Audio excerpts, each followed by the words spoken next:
Oy, ayan na si Mr. Suave. Ayusin niyo upo niyo, dadaan na ang lode!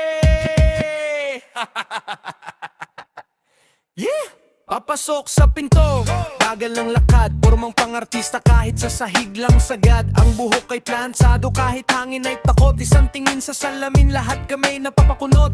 Bitbit ang ballpen, pero walang papel. Sabi niya sa amin, chill lang wag kayong ma-stress tol. Sa harap ni ma'am, todo ang ngiti kahit di nakapag-review. Di man lang nanginginig ang labi, sir excuse me lang.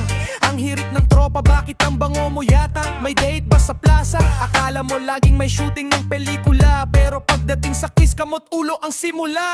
Oh, Mr. Suave ng section natin, lahat ng chicks gusto mong amuyin. Sa forma pa lang, so na ang attendance. Kahit ang grades mo laging may grievance, pero kahit ganyan, ikaw ang buhay na ng grupo. Ang Mr. Suave namin laging scam ang kwento.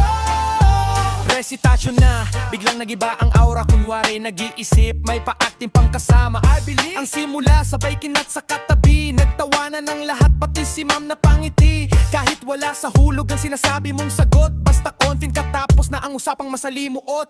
Hirit mo'y wali, forma mo'y sablay, pero sa aming barkada ikaw ang nagbibigay kulay. Kahit puyat sa ML o sa galaan man, basta nahanap ang forma, ikaw na ang lamang. Oh, Mr. Suave ang section natin, lahat ng chicks gusto mong amuyin. Sa forma pa lang, so na